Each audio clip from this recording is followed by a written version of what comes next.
पर्यावरण से ही संबंधित एक चैप्टर है जो कि पौधों से संबंधित है और पूछा जाता है, पेपर में आता है, इसलिए याद रखेंगे इसे, क्योंकि ये भी पढ़ना जरूरी है। इसलिए सबसे पहले हम आपको पर्यावरण में सबसे पहले पॉइंट पढ़ाने वाले हैं प्लांट डिजीज के बारे में, ठीक है, पादप रोग के बारे में। रही परिभाषा की बात, पर्यावरण की परिभाषा, तो हम लोग परसों की क्लास से स्टार्ट करेंगे, क्योंकि कुछ रोग हैं मानव में होने वाले, कुछ रोग हैं पौधों में होने वाले, क्योंकि अलग अलग रोग हैं, अलग अलग प्रकार से रोग होते हैं। आपके पेपर में जैसे क्वेश्चंस अगर पर्यावरण का भी दे रहे हैं या फिर किसी भी चीज का पेपर दे रहे हैं, तो उसमें ये हमेशा बायो से संबंधित, पर्यावरण से संबंधित ये क्वेश्चन हमेशा आता है कि बताइए आपका कौन सा रोग किसके द्वारा होता है ना। जैसे आप लोगों ने कई सारे रोग पढ़े होंगे, आपने पढ़ा होगा आपके मूंगफली का टिक्का रोग, गेहूं का टुंडू रोग, है ना, आपके गन्ने का लाल सड़न रोग पढ़ा होगा ना, कभी सुना भी होगा। आप लोगों ने अभी गन्ना खाया होगा तो लाल रंग का एक सड़न रोग देखा भी होगा, गन्ने में लाल रंग का हो जाता है, वो गन्ने का लाल सड़न रोग कहलाता है। तो ये पेपर में ऐसे पूछा जाता है कि कौन सा रोग किसके माध्यम से होता है। वैसे पौधों में अगर हम बीमारियों की बात करें तो पौधों में 4 प्रकार से बीमारियां होती है। एक होती है वायरस से, दूसरी होती है जीवाणुओं से, तीसरा होता है कवकों से, और चौथा होता है तत्वों की कमी से, ठीक है। आपके 4 प्रकार के तरह की बीमारियां आपके पौधों में होती हैं। आज हम लोग पौधों में होने वाले रोग पढ़ेंगे, कल की क्लास में हम लोग मनुष्यों में होने वाले रोग पढ़ेंगे, ठीक है। तो सबसे पहले आपके 4 जो रोग होते हैं, आपको ये नहीं पढ़ना कि किस वायरस से कौन सा रोग होता है, बस आपको इतना पढ़ना है कि कौन सा रोग किससे होता है, वायरस से होता है कि जीवाणु से होता है कि कवक से होता है कि तत्वों की कमी से होता है। तो मेरे एक क्वेश्चन का बस आपको आंसर देना है कि मूंगफली का टिक्का रोग किसके कारण होता है, किसके कारण होता है। 4 ऑप्शन है, समझ लीजिए पेपर में क्वेश्चन आया है कि मूंगफली का टिक्का रोग किसके कारण होता है। 4 ऑप्शन आपके सामने है, आप टिक करके बताइए कि किसके कारण होता है। कवक, कौन है भाई कवक? कवक के साथ कोई नहीं है, तो फिर आंसर कैसे दे रहे हो? अरे 4 तो है, सब में तुक्का लगा दोगे एक साथ ही। किसी ना किसी का तो सही ही हो जाएगा। बताइए भाई, बताइए, आप ही लोग को बताना है, हमें नहीं बताना है, सब आप लोग बताएंगे, क्योंकि सब कुछ आता है आप लोगों से। वायरस नहीं होगा, इतना पता है। चलो, कवक ही है। चलो, आप थोड़ा सा समझते हैं पादप रोग के बारे में, पौधों में होने वाले रोग के बारे में एजे बटलर ने बताया था, इसलिए इसे हम पादप रोग विज्ञान का जनक कहते हैं। लिखेंगे कोई भी नहीं, अभी केवल समझना है आपको, मैं बोलती जाऊंगी, इसके बाद आपको लिखना ही लिखना है, ठीक है ना, अभी केवल समझना है। तो पौधों में 4 प्रकार से रोग उत्पन्न होते हैं, एक वायरस से, जीवाणु से, कवक से और तत्वों की कमी से। पौधों में जो रोग होते हैं उसे हम पैथोलॉजी कहते हैं, ठीक है, प्लांट पैथोलॉजी भी बोला जाता है, और इस पैथोलॉजी के जनक कहलाते हैं एजे बटलर। कौन? एजे बटलर। पेपर में अगर क्वेश्चन आ जाए कि पादप रोगों का अध्ययन क्या कहलाता है, तो क्या कहलाता है? पैथोलॉजी। और प्लांट पैथोलॉजी के जनक कौन है? एजे बटलर। ये 2 पॉइंट याद रखेंगे। अब कुछ वायरस से रोग हैं, जैसे मैं आपको केवल अभी यहाँ पे नाम बताती जाऊंगी, इसके बाद मैं बोलती जाऊंगी, आपको बस लिखना है, ठीक है ना। यहाँ पे मैं कुछ होंगे जो आपसे नहीं बनेंगे, वो मैं लिखती चलूंगी, क्योंकि बहुत सारा है और लिखने में काफी ज्यादा टाइम लगेगा। आपको ध्यान से सुनते जाना है, मैं एक एक करके लिखूंगी भी। जैसे वायरस से होने वाले रोग, तो वायरस से केवल आपको 4 रोग याद करने हैं। पहला रोग तंबाकू का मोजैक रोग, है ना, जो कि मोजैक वायरस से ही होता है, तंबाकू की पत्तियों में पाया जाने वाला रोग है, जिसका नाम है तंबाकू का मोजैक रोग। अब आपको बताना है कि इस वायरस के बारे में, मतलब सबसे पहले ये कहें कि वायरस के बारे में सर्वप्रथम किसने बताया था, तो आपको बताना है कि किसने बताया था। इवानोवस्की ने, ठीक है। वायरस के बारे में किसने बताया था? इवानोवस्की ने बताया था। इस कारण से वायरस के जनक कौन कहलाते हैं? वायरोलॉजी के इवानोवस्की कहलाते हैं। और जो कि सबसे पहला वायरस खोजा गया था तंबाकू की पत्ती में, जिसका नाम है मोजैक वायरस, ठीक है, और इसी को भी हम कहते हैं तंबाकू का मोजैक रोग। फिर वायरस से संबंधित एक और रोग है आलू का मोजैक रोग। कौन सा रोग? आलू का मोजैक रोग। ये भी आपका आलू पोटैटो मोजैक वायरस नाम है, उसके कारण होता है। तीसरा है आपका केले। बंकी टॉप ऑफ बनाना, बंकी टॉप ऑफ बनाना। ये आपके केले में, केले की पत्तियों में होने वाला एक रोग है जिसका नाम है बंकी टॉप, और ये भी वायरस से ही होता है जिसका नाम है बनाना वायरस। क्या नाम है उसका?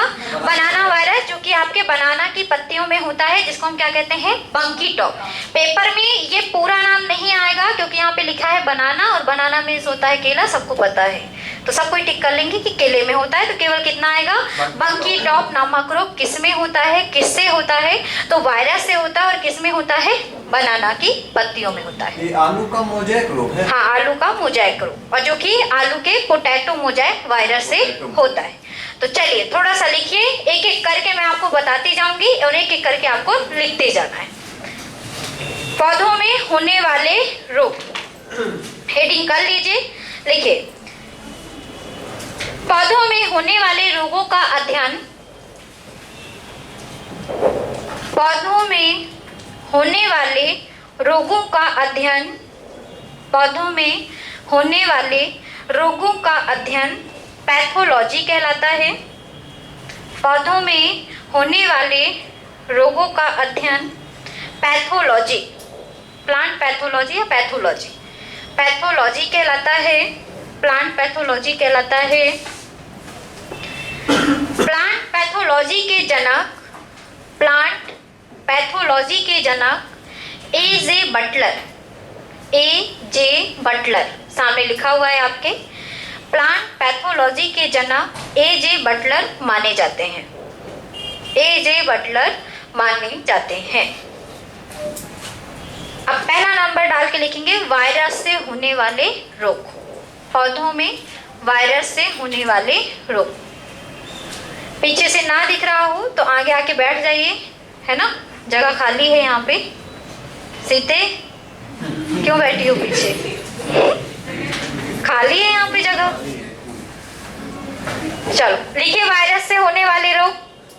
पहला नंबर लिखिए तंबाकू का मोज़ेक रोग, तंबाकू का मोज़ेक रोग। लिखिए तंबाकू का मोज़ेक रोग। वायरस का नाम लिखना हो तो लिख सकते हैं, नहीं लिखना हो तो नहीं लिखिए। तंबाकू का मोज़ेक रोग डैश कर लिख लीजिए, मोज़ेक वायरस। वायरस का नाम लिख लीजिए मोज़ेक वायरस, मोज़ेक वायरस। लिख लिया तंबाकू का मोज़ेक रोग, और वायरस का नाम क्या है? Mosaic virus. ठीक है, बस इतना अपने माइंड में याद रखिएगा कि तंबाकू की पत्तियों में ये रोग होता है। दूसरा लिखिए आलू का मोज़ेक रोग, आलू का मोज़ेक रोग, आलू का मोज़ेक रोग। मोज़ेक, हाँ इसमें भी मोज़ेक है। आलू का मोज़ेक रोग।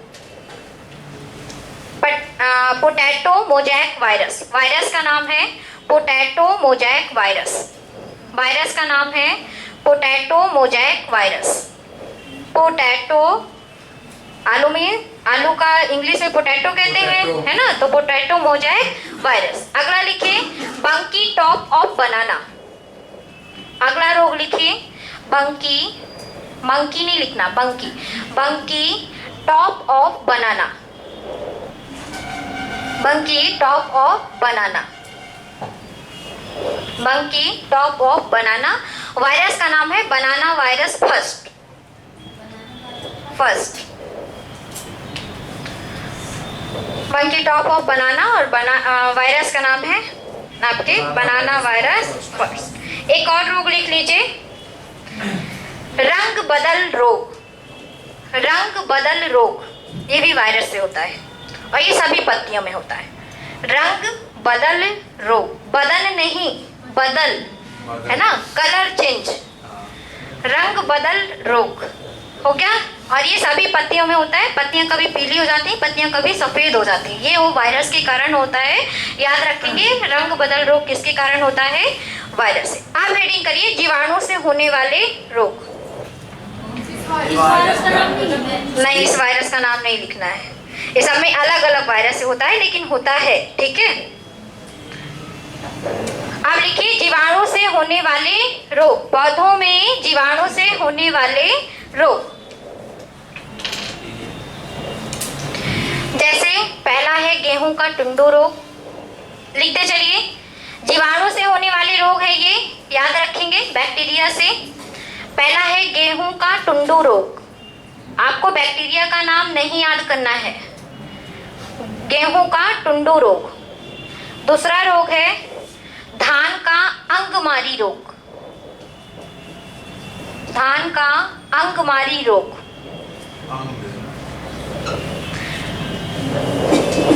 तीसरा है आलू का रिंग रोग, आलू का रिंग रोग। अंगमारी, अंगमारी, इसमें आपके जीवाणु जब लगते हैं पौधे में तो ये पूरा का पूरा पौधा ही क्या हो जाता है, हाँ, क्या बोलेंगे, मुरझा जाता है ना, हाँ, जैसे लकवा होता है। आगे लिखिए black arm of cotton, black arm of cotton. Cotton means कपास ना, कपास की पत्तियों में होता है ये रोग, black arm of cotton, black arm of cotton. और एक और लास्ट में रोग लिख लीजिए, कैंकर रोग, कैंसर रोग नहीं, कैंकर, टैंकर नहीं लिख लेना, कैंकर रोग। ये आपके नींबू वगैरह में होता है, याद रखेंगे, खट्टे फलों में, नींबू, संतरा, टमाटर, इनमें होता है। देखिए इसमें तो पढ़ के पता चल जाएगा, कॉटन मतलब कपास है तो ये इसमें हो गया। आलू का रिंग रोग आ जाएगा तो आलू में है। अंगमारी रोग तो धान में है। टुंडू रोग है तो गेहूं में है। कैंकर रोग समझ में नहीं आ रहा पढ़ने में, इसलिए याद साइड पे लिख लेंगे, नींबू, संतरा, टमाटर। तो कितने प्रमुख रोग याद करने आपको? 5। गेहूं का टुंडू रोग किसमें होगा? गेहूं में। अंगमारी रोग धान में, रिंग रोग आलू में, ब्लैक कार्ब रोग कॉटन में, और कैंकर रोग नींबू, संतरा, टमाटर में या फिर खट्टे फलों में। याद हो जाएगा। अब अगला लिखिए। क्यों सीते फोटो क्यों खींच रही हो हमारी? क्या कर रही हो क्लास में बैठ के? चलो अगला लिखिए, कवक से होने वाले रोग। उनका नाम सीते ही है, सीता नहीं है, सीते ही है उनका नाम। कवक से होने वाले रोग। चलिए लिखना स्टार्ट करिए। गन्ने का लाल सड़न रोग, गन्ने का लाल सड़न रोग। बस इतना ही याद रखना है कि लाल सड़न रोग किससे होता है? कवक से। और किसमें होता है? गन्ने में। फिर लिखिए, मूंगफली का टिक्का रोग।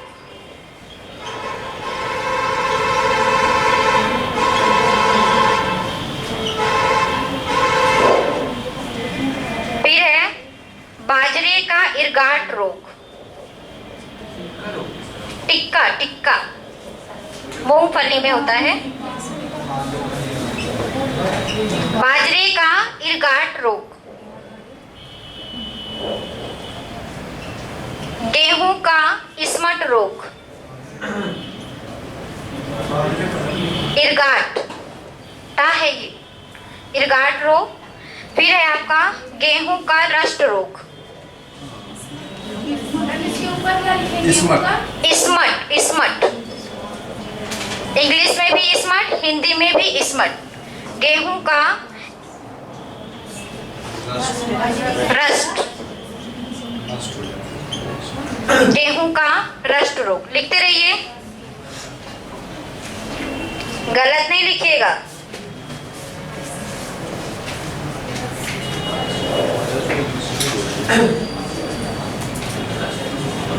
अच्छा, रस्ट रोग को हिंदी में कीटट कहते हैं। कीटट रोग साइड में लिख लीजिएगा, कीटट, कीटट। आलू का अंगमारी रोग। अरे वो धान का अंगमारी था। आलू का अंगमारी रोग।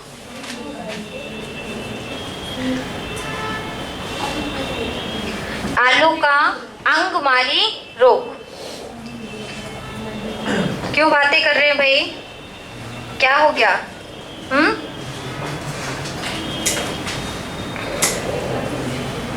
स्मट भी हो गया आपका, ठीक है। बाजरे का भी स्मट रोग होता है, वो भी लिख लीजिए, आपके इसी के कारण होता है बाजरे का स्मट रोग। किस्मत रोग नहीं लिख देना, स्मट लिख लिया, सबने लिख लिया। चलिए तो थोड़ा सा याद कर लेते हैं। गन्ने, ये जितने भी रोग आपके सामने लिखे हैं, लाल सड़न, टिक्का रोग, गिरगाट, स्मट, रस्ट, अंगमारी, ये सभी किससे होते हैं? कवक से। लाल सड़न रोग किसमें होता है? गन्ने में। टिक्का रोग मूंगफली में। इरगाट रोग बाजरे में। स्मट रोग गेहूं में। रस्ट रोग गेहूं में। अंगमारी रोग आलू। अगर पेपर में ये पूछना है कि अंगमारी रोग किसमें होता है, तो उसमें दो ऑप्शन ही होंगे। अगर धान होगा तो आलू नहीं होगा, अगर आलू होगा तो धान नहीं होगा। लेकिन ऐसे क्वेश्चन नहीं आता। क्वेश्चन ये आता है कि धान का अंगमारी रोग किसके कारण होता है। तो धान का अंगमारी रोग किसके कारण होता है? जीवाणु से। लेकिन अगर पेपर में ये पूछ ले कि आलू का अंगमारी रोग किसके कारण होता है, तो कवक से। कंफ्यूज बिल्कुल भी नहीं होना है, ठीक है ना। पेपर में जैसे क्वेश्चन आता है मैं आपको वैसे ही समझाऊंगी, तो याद रखेंगे।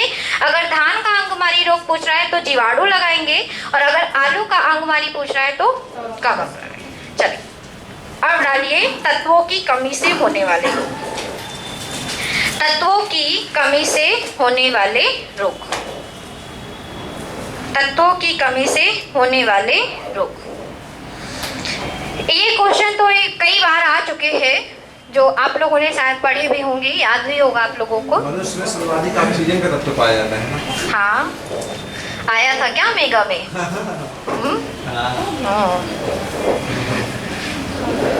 कितनी संभावना है शिवम आने की? जब संभावना नहीं होता, लेकिन औसतन ठीक था, बस थोड़ा सा जीएस जो इतिहास वगैरह थोड़ा सा। एमपी की तो हवा नहीं लगी होगी। नहीं, एमपी की लगी थी। अच्छा, पढ़े थे ना। साइंस की तो लगी होगी, सब पढ़े हो ना आप लोग। चलो तत्वों की कमी से हेडिंग कर लीजिए, तत्वों की कमी से। तत्वों की कमी से होने वाले रोग में सबसे फेमस रोग बताइए। बताइए कौन सा रोग सबसे ज्यादा पेपर में आया है अभी तक? धान का खैरा रोग। कौन सा रोग? धान का खैरा रोग। खैरा किसकी कमी से होता है? जिंक की कमी से।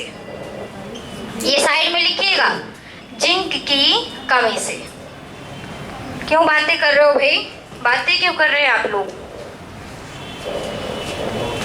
जिंक की कमी से किसमें रोग होता है आपको याद रखना है? धान का खैरा रोग। फिर है नींबू का डाईबैक रोग। नींबू का डाईबैक रोग।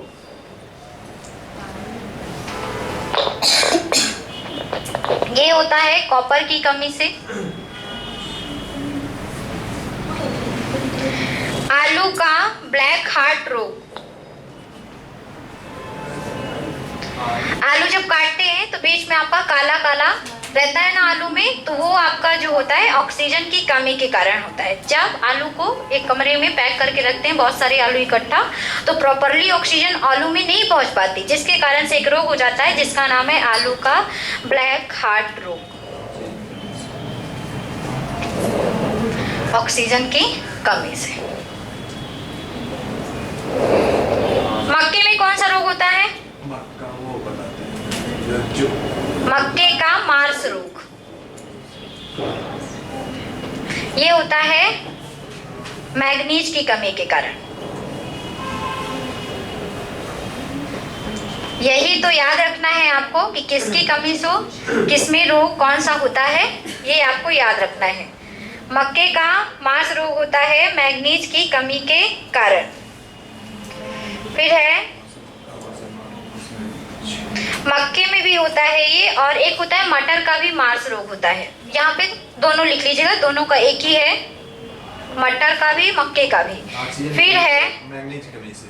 हाँ, ये मैग्नीज की कमी से है। फिर है आपका लिटिल लीफ रोग। लिटिल लीफ रोग। लिटिल लीफ रोग। लिटिल लीफ रोग ये आपका है ये नींबू में भी होता है, आम में भी होता है, ठीक है, याद रखेंगे, नींबू में भी और आम में भी। लेकिन अगर यहाँ पे नींबू का पूछ ले, अगर पूछ ले नींबू का, दोनों का ही एक ही रोग है लेकिन अलग अलग कमी से होता है। अगर यहाँ पे हम लिख दें नींबू का लिटिल लीफ रोग, नींबू का लिटिल लीफ, तो ये होगा कॉपर की कमी से।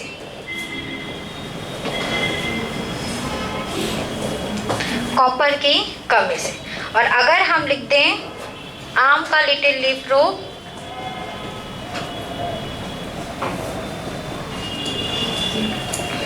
लिटिल लीफ रोग, तो ये होगा मैग्नीज की कमी से होता है।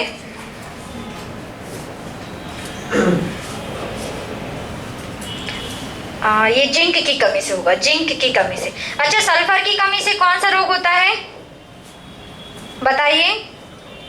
सल्फर की कमी से कौन सा रोग होता है और किसमें होगा? बताओ भाई, पुराने वालों, सब पढ़ के बैठे हो ना, बताओ। नए वालों से तो नहीं बोलेंगे क्योंकि अभी उनकी शुरुआत है हमारे क्लास में। बताइए सल्फर की कमी से कौन सा रोग होता है?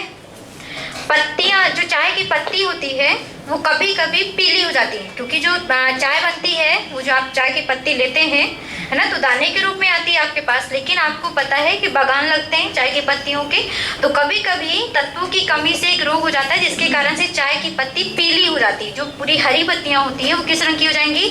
पीली।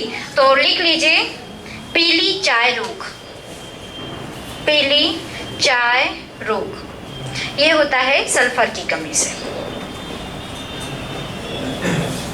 पीली चाय रोग ये है आपके सल्फर की कमी से।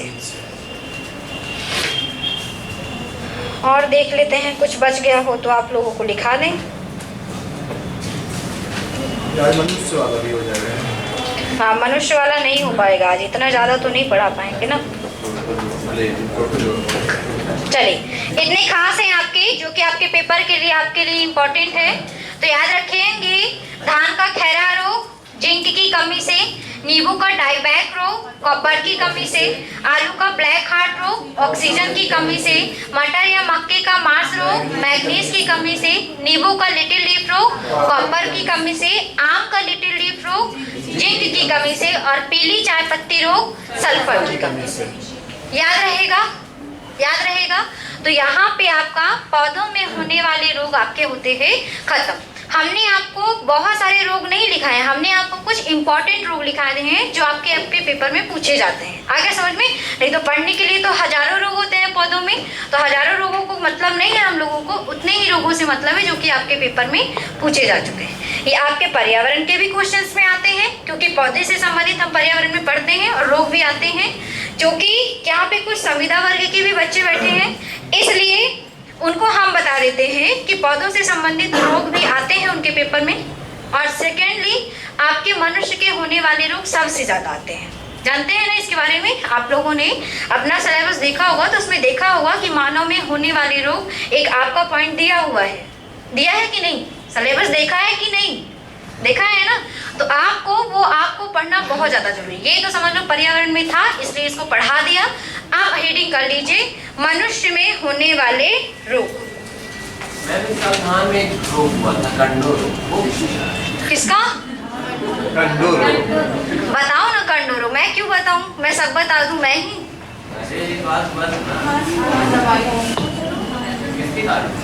हम क्यों बता दें? पहले ये बताओ। हम बता ही क्यों दे? कभी कभी तो एक काम किया करो, मेरा कुछ बर्डन कम कर दिया करो अपने इसे पढ़ के। वो बता दें हम, तो पता कर लेना। चलो अब देखिए, थोड़ा सा मैं आपको ये समझा देती हूँ हम लोग बीमारी कैसे पढ़ेंगे। थोड़ा सा जीवाणु के बारे में पेपर में क्वेश्चंस पूछे जाते हैं कि कौन सा जीवाणु क्या नाम है, सबसे बड़ा जीवाणु कौन सा है, सबसे छोटा जीवाणु कौन सा है। तो आपको पूरी तरह से जीवाणु के बारे में पहले थोड़ा सा बताऊंगी, इसके बाद जीवाणु से होने वाले रोग आपको समझाऊंगी, ठीक है ना। तो आपको मनुष्य में होने वाले रोग आपको हेडिंग करना है, और सबसे पहले हेडिंग करना है जीवाणु के बारे में।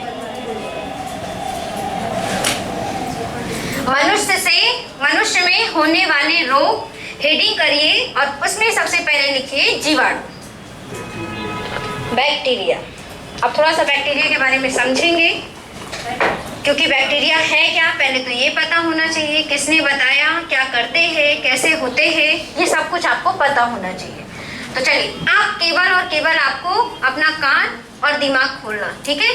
पेन भी बंद कर दो, कॉपी भी बंद कर दो, क्योंकि ये ज़्यादा इम्पोर्टेंट नहीं है। लिखना इम्पोर्टेंट इसलिए नहीं है क्योंकि यहाँ पे जो मैं समझाने जा रही हूँ अगर वो दिमाग में चला गया तो कॉपी में लिखने की भी जरूरत नहीं है। अब जीवाणु क्या होते हैं? जब हमने आपको सेल पढ़ाया था तो उसमें हमने बताया था कि सेल हमारी दो प्रकार की होती है, एक होती है प्रोकैरियोटिक, एक होती है यूकैरियोटिक। प्रोकैरियोटिक का मतलब ये है कि आपके ऐसे कोशिका जिसमें आपके केंद्रक भी ना हो, और कोशिका के कुछ ऑर्गन होते हैं जो नई से मैं उनके लिए बता रही हूँ। समझ लीजिए ये एक कोशिका है, कोशिका के अंदर एक केंद्रक होता है, केंद्रक के अंदर गुणसूत्र वगैरह पाए जाते हैं। ये केंद्रक के अंदर आपके कोशिका के अंदर बहुत सारा लिक्विड भरा होता है। इसमें कुछ ऐसे करके, ये सांप नहीं है, ठीक है, इसको सांप नहीं समझिएगा, ये माइटोकॉन्ड्रिया है और ये इसका डीएनए है।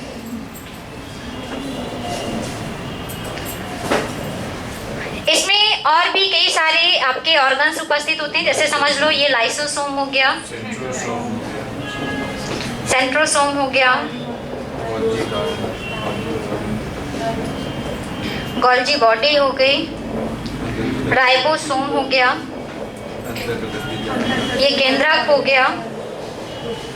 चलिए, अब कोशिका के बारे में बात कर रहे थे, थोड़ा सा समझिएगा, क्योंकि जीवाणु को पढ़ने से पहले आपको कोशिका पता होना चाहिए कि कोशिका क्या है।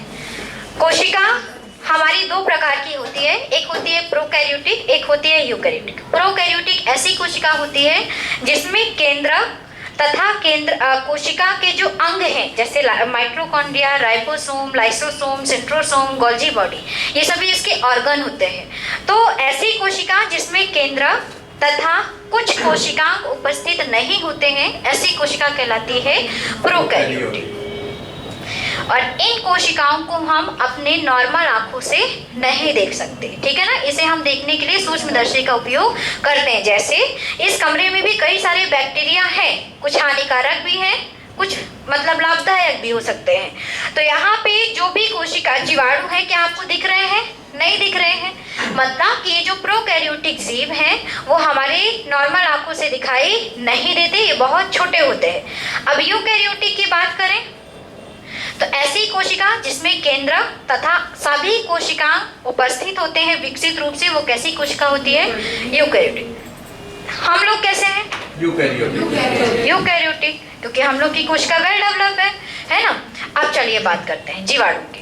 जीवाणु आपकी प्रोकैरियोटिक कोशिका है। कैसी कोशिका है? प्रोकैरियोटिक, क्योंकि ना तो इसमें केंद्रक होता है, ना ही इसमें गोल्जी बॉडी होती है, ना ही इसमें माइटोकॉन्ड्रिया होता है, ठीक है, याद रखिएगा।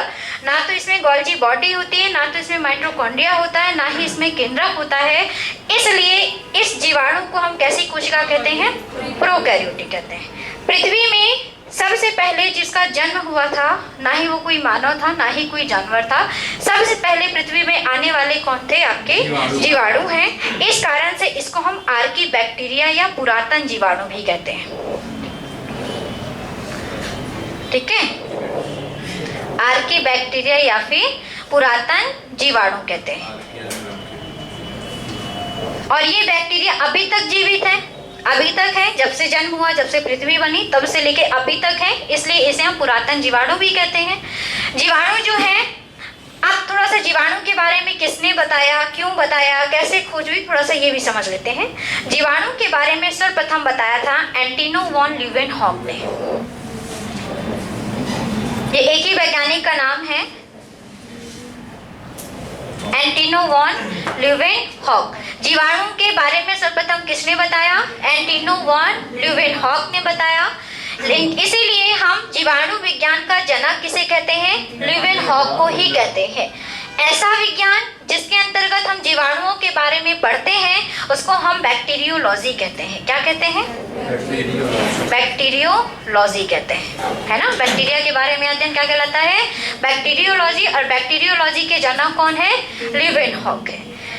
अब इस जीवाणु को जीवाणु इन्होंने नहीं कहा था, ल्यूवेनहॉक ने जीवाणु को जीवाणु नहीं कहा था, है ना। इन्होंने एक नाम दिया था एनिमल फ्यूल। इन्होंने जीवाणु को क्या कहा था? Animal fuel. लेकिन इस एनिमल फ्यूल का नाम जीवाणु किसने दिया? तो ये याद रखेंगे, किसने दिया था? एहरेनबर्ग ने। एक दूसरे वैज्ञानिक नाम देने के लिए आए जिनका नाम है एहरेनबर्ग। सन 1600 में ही, सन 1600 के आसपास ही ल्यूवेनहॉक ने जीवाणु की खोज की थी, लेकिन इन्होंने जीवाणु को जीवाणु ना कह के क्या कहा था? एनिमल फ्यूल कहा था। और इस एनिमल फ्यूल को जीवाणु किसने कहा था? एहरेनबर्ग ने कहा था, ठीक है। और बैक्टीरियोलॉजी के जनक कौन है? एंटोनियो वॉन ल्यूवेनहॉक ही है। फिर इसके बाद धीरे धीरे जीवाणु के बारे में और बहुत कुछ पता चलता गया, जीवाणु के बारे में नई नई खोज होती रह गई। तो सबसे ज़्यादा जीवाणु के बारे में जो भविष्य में खोजा था, उन्होंने खोजा था रॉबर्ट कोच ने। किसने खोजा था? रॉबर्ट कोच को हम आधुनिक जीवाणु विज्ञान का जनक कहते हैं। क्या कहते हैं? आधुनिक जीवाणु विज्ञान का जनक, modern bacteriology, father of modern bacteriology कौन कहलाएंगे? Robert Koch. चलिए अब थोड़ा सा आगे बात करते हैं। अब ये किसने बताया कि जीवाणु से रोग भी होते हैं? तो याद रखेंगे, जीवाणु से होने वाले रोगों के बारे में बताया था लुई पाश्चर ने। किसने बताया था? थोड़ा सा बोरिंग क्लास लग रही होगी, लेकिन ये तो इम्पोर्टेंट फैक्ट है, इसमें कुछ मजा देने लायक है नहीं। फैक्ट है तो फैक्ट के जैसे ही बताएंगे। तो थोड़ा सा अपने आप को शांत करिए और बैठिए क्लास में और सुनिए। बैक्टीरिया के बारे में किसने बताया? ल्यूवेनहॉक ने। ल्यूवेनहॉक ने बैक्टीरिया को क्या कहा? Animal fuel. और एनिमल फ्यूल को जीवाणु किसने कहा? एहरेनबर्ग ने। और आधुनिक जीवाणु विज्ञान के जनकों ने रॉबर्ट कोच। और जीवाणु से होने वाले रोगों के बारे में किसने बताया? Louis Pasteur. ठीक है, आगे इतना समझ में। अब जो जीवाणु है, हमने कहा बहुत छोटे होते हैं। तो कितने छोटे होते हैं? माइक्रोमीटर पे होते हैं। कितने होते हैं? माइक्रोमीटर। माइक्रोमीटर मतलब 10 की घात 6 तक, 10 की घात -6। मतलब आपका समझ लीजिए कि जो जीवाणु होते हैं 1 माइक्रोमीटर से लगभग 5 माइक्रोमीटर तक होते हैं। और ये माइक्रोमीटर का मतलब बहुत छोटा, मतलब बहुत छोटा, माइक्रो वही बोल रहा है। तो याद रखेंगे कि 1 माइक्रोमीटर से कितने माइक्रोमीटर तक? 5। अब पेपर में ये क्वेश्चन पूछा जाता है कि सबसे बड़ा जीवाणु, तो आप ही को बताना है सबसे बड़ा जीवाणु। बोगियोटोआ मिराबिलिस। बोगियोटोआ मिराबिलिस। सबसे छोटा जीवाणु बताइए? डायलिस्टर न्यूमोसिंटिस। डायलिस्टर न्यूमोसिंटिस। और सबसे लंबा जीवाणु स्पाइरिलम बालूटेंस।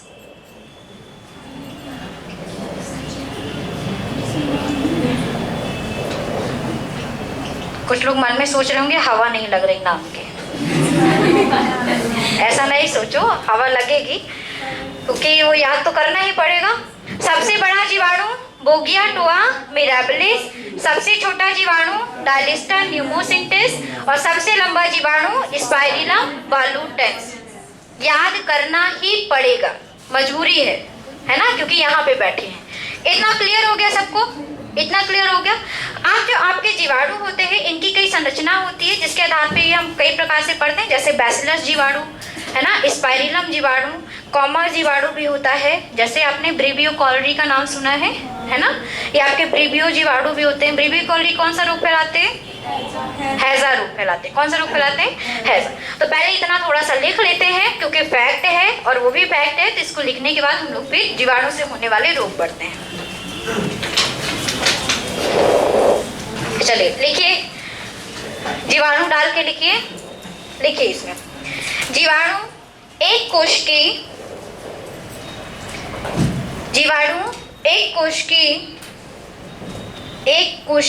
यूनिसेलुलर, एक कोशिकी प्रोकैरियोटिक, एक कोशिकी प्रोकैरियोटिक, एक कोशिकी प्रोकैरियोटिक, एक कोशिकी प्रोकैरियोटिक मोनेरा जगत के प्राणी हैं या मोनेरा जगत के जीव हैं। मोनेरा जगत के जीव हैं, ठीक है। लिख लिया। एक कोश की प्रोकैरियोटिक किस जगत के? मोनेरा जगत के जीव हैं। इसमें केंद्रक गोल्जी बॉडी माइटोकॉन्ड्रिया, केंद्रक गोल्जी बॉडी माइटोकॉन्ड्रिया आदि उपस्थित नहीं होते हैं। माइटोकॉन्ड्रिया आदि उपस्थित नहीं होते हैं।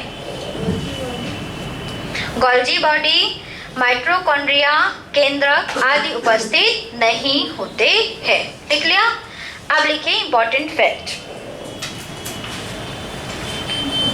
लिखिए जीवाणु की खोज। लिखिए इंपॉर्टेंट फैक्ट पे जीवाणु की खोज। पहले लिखो जो बोल रही हूँ। जीवाणु की खोज किसने की? जीवाणु की खोज एंटिनो वॉन ल्यूवेनहॉक। सामने नाम लिखा है, लिखे। जीवाणु की खोज पर लिखे Antonie van Leeuwenhoek. Antonie van Leeuwenhoek. मतलब अगर पेपर में आ जाए आपके कि जीवाणु की खोज किसने की, तो नाम बन जाएगा ना एंटिनो वॉन ल्यूवेनहॉक। साइड में लिखिएगा इन्होंने जीवाणु को एनिमल फ्यूल कहा था। इन्होंने जीवाणु को एनिमल फ्यूल कहा था। इन्होंने जीवाणु को एनिमल फ्यूल कहा था। हो गया। अगला पॉइंट स्टार पॉइंट बना के लिखे। जीवाणु को जीवाणु नाम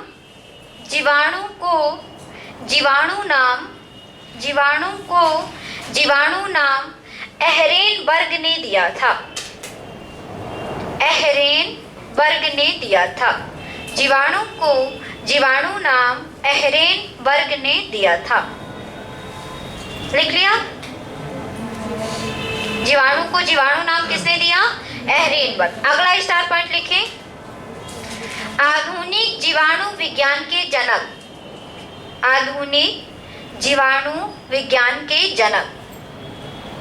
आधुनिक जीवाणु विज्ञान के जनक कौन है? Robert Koch. Robert Koch. लिख लिया। अगला पॉइंट लिखिए। जीवाणु से होने वाले रोगों के बारे में। जीवाणु से अगला पॉइंट लिखिए। जीवाणु से होने वाले रोगों के बारे में। जीवाणु से होने वाले रोगों के बारे में लुई पाश्चर ने बताया था। कि जीवाणु से रोग भी होते हैं, ये किसने बताया? लुई पाश्चर ने।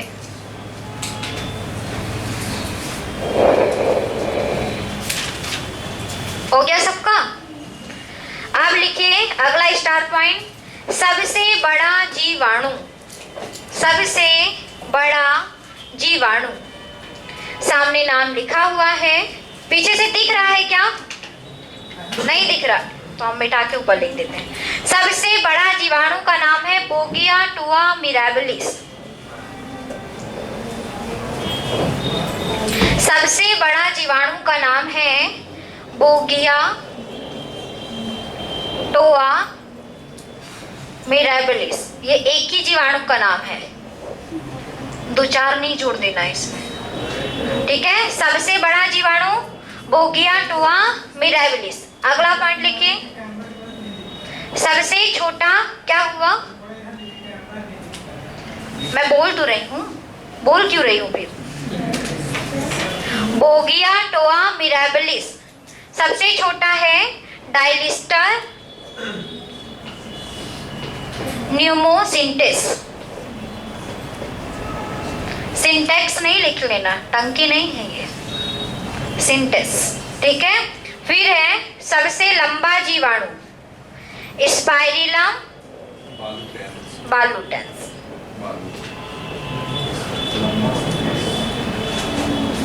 स्पाइरिलम बालूटेंस, चलिए लिख लीजिए स्पाइरिलम बालूटेंस।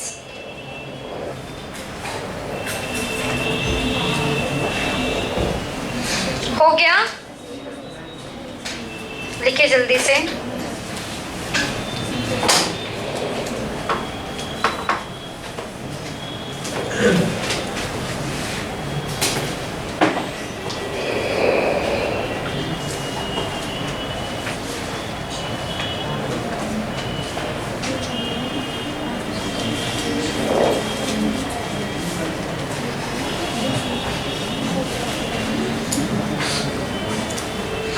हो गया सबका?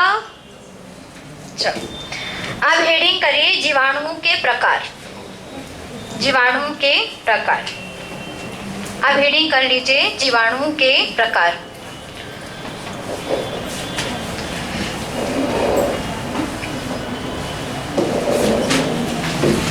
चलिए अब एक चीज आपको खास चीज बताते हैं। जब आप किसी भी बैक्टीरिया का नाम सर्च करेंगे अपने मोबाइल में, तो इसमें एक चीज ये आएगी, जैसे आप सर्च कर लीजिए सबसे पहला तो आपका, जिससे आपका कौन सा रोग अभी बताया था, ब्रीवियो कॉलरी।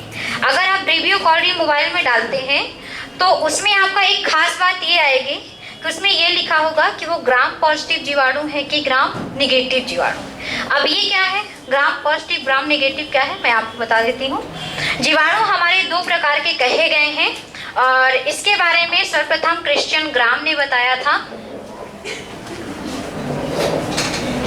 क्रिश्चियन ग्राम एक वैज्ञानिक है, इन्होंने जीवाणुओं को रगने का काम किया। जो बैक्टीरिया है, बैक्टीरिया हम देख नहीं सकते, लेकिन अगर हम माइक्रोस्कोप से देखें तो उसे हम पकड़ भी सकते हैं, बस हमें दिखाई नहीं देगा, क्योंकि अगर नॉर्मल आंखों से देखेंगे तो हमें दिखाई नहीं देगा, लेकिन हम माइक्रोस्कोप से देखेंगे तो हमें दिखाई देगा।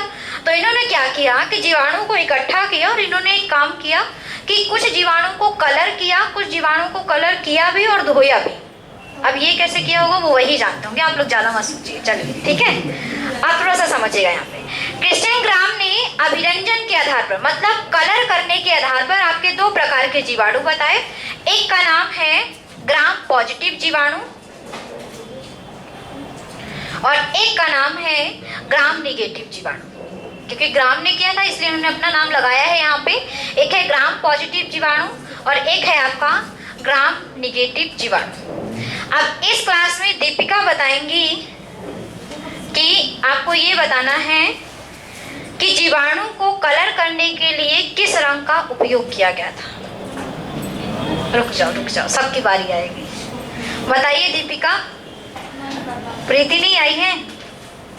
बताओ प्राची, जीवाणु को कलर करने के लिए किस रंग का उपयोग किया गया था? क्या बोल रही हो?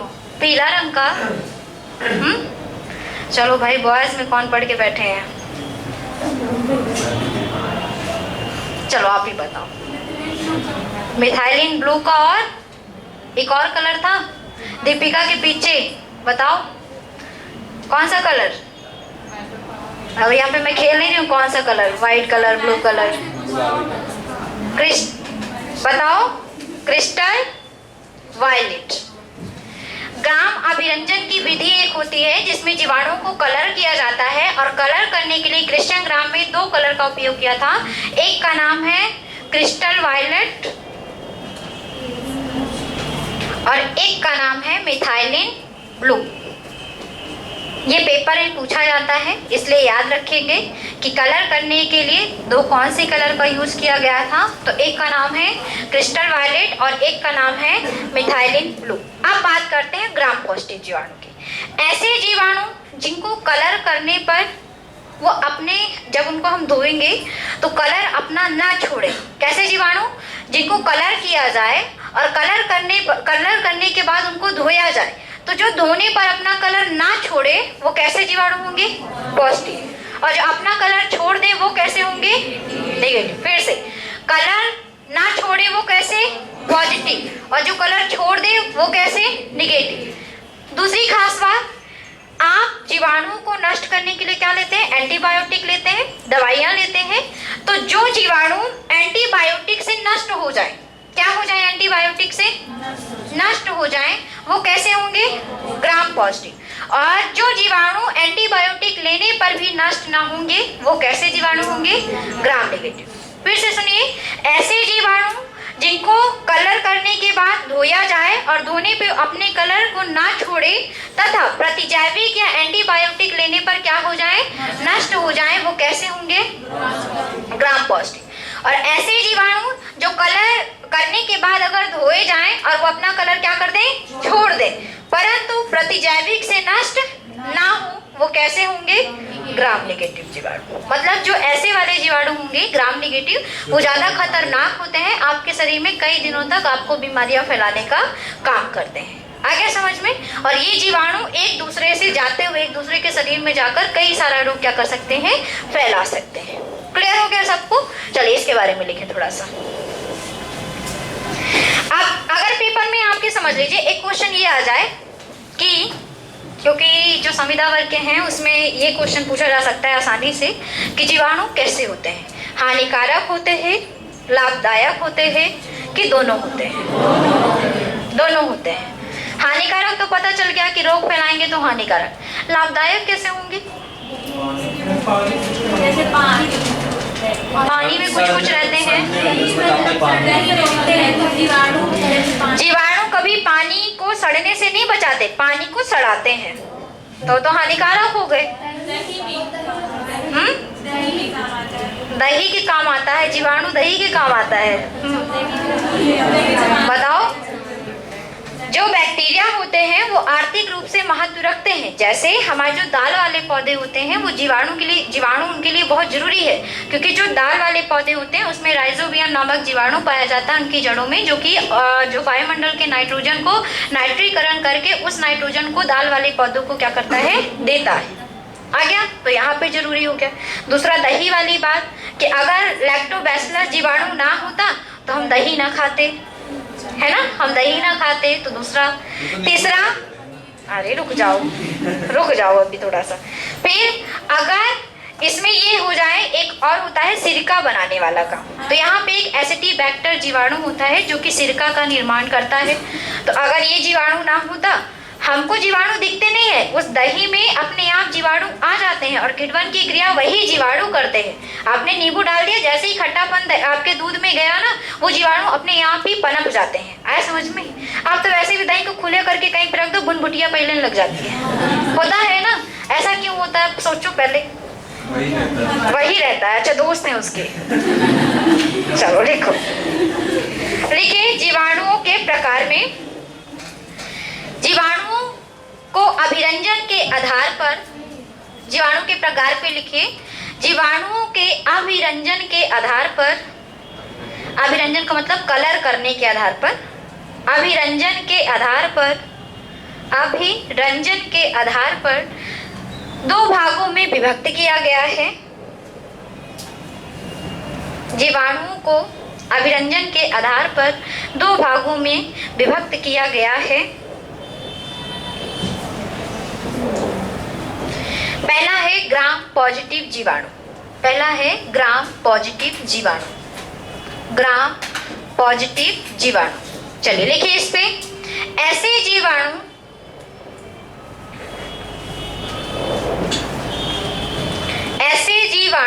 ग्राम पॉजिटिव पे लिखना है, ऐसे जीवाणु जो स्थायी तौर पर अभिरंजित हो जाते हैं,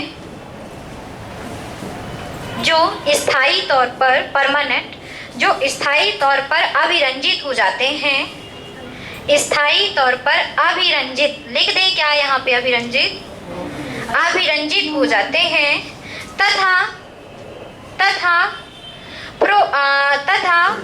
एंटीबायोटिक से नष्ट हो जाते हैं, नष्ट हो जाते हैं, एंटीबायोटिक से नष्ट हो जाते हैं, स्थायी तौर पर अभिरंजित हो जाते हैं तथा एंटीबायोटिक से क्या हो जाते हैं, नष्ट हो जाते हैं, ग्राम पॉजिटिव जीवाणु कहलाते हैं,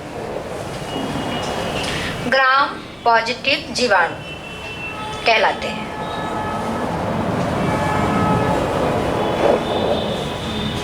ठीक है, अब दूसरा लिखिए ग्राम निगेटिव जीवाणु, अब दूसरा लिखिए ग्राम निगेटिव जीवाणु, ग्राम निगेटिव जीवाणु। लिखिए इसमें ऐसे जीवाणु जो अस्थायी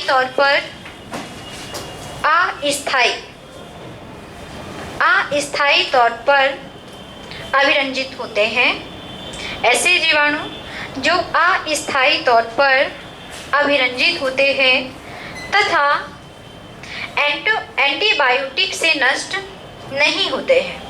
अस्थायी तौर पर अभिरंजित होते हैं तथा एंटीबायोटिक से नष्ट नहीं होते हैं, ग्राम निगेटिव जीवाणु कहलाते हैं।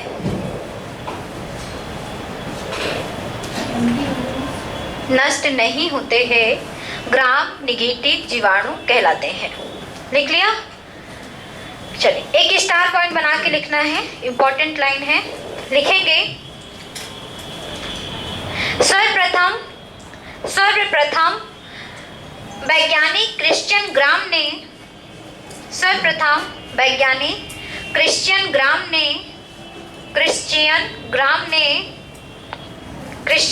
ने अभिरंजन विधि की थी। सर्वप्रथम वैज्ञानिक क्रिश्चियन ग्राम ने अभिरंजन विधि की थी। इसमें इन्होंने